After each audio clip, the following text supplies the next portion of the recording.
Мари-Эл башкаласы Йошкар-Ола шәһәре. Быел биредә 24-нче федераль сабан туй үткәреләчәк. Беренче тапкыр гына түгел, 20 ел элек 2004-тә татарның милли бәйрәме Россия күләмендә монда уздырылган. Ул чактан аермалы буларак быел Мари-Эл республикасы җитәкчелеге әзерлек мәшәкатьләрен үз өстенә ала. Хөкүмәт йортында оештыру комитетының чираттагы җыелышында бәйрәмне уздыру нечкәлекләре турында сөйләштеләр.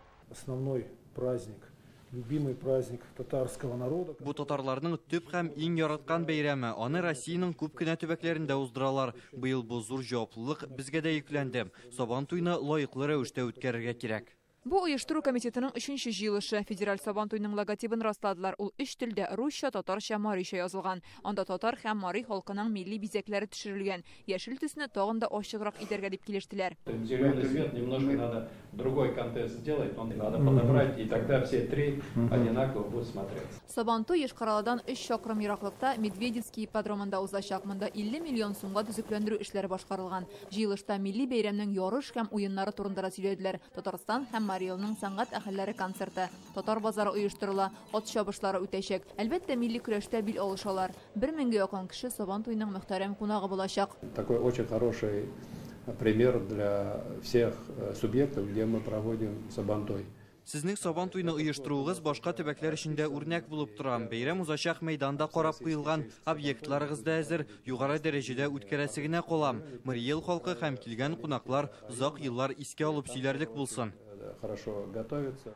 Мари-Эл республикасында 38 мең татар яши. Алар өчен федераль сабан туйның үзләрендә үтүе зур горурлык. Милли бәйрәмне үткәрү традицияләре электән сакланып калган.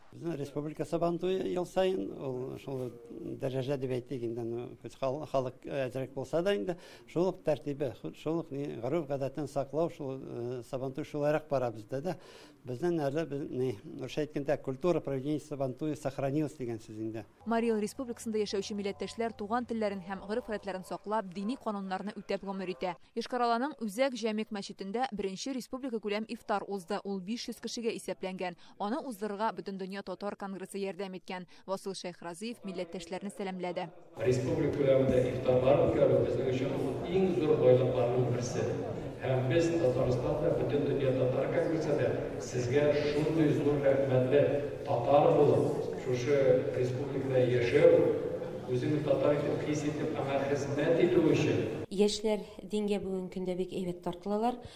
Чөнки бөтен монда шартларда бар. Мәчетләрдә безнең гарәп телен укыту бара, татар мәдәният үзәгендә дә гарәп телен укыту бара, шулай ук татар теле белән бергә. Бөтен татарлар, үзбәкләр, икенче безнең динне алып барган кешеләр бөтенесе булыштылар.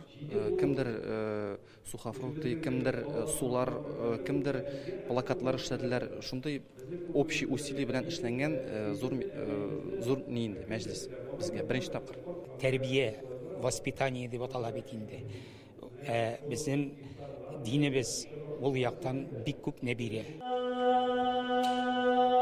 Күмәк ифтар милләттәшләргә бер-берсе белән очрашып күрешү өчен дә әһәмиятле диләр. Берләшү үз традицияләребезне саклап калырга ярдәм итә.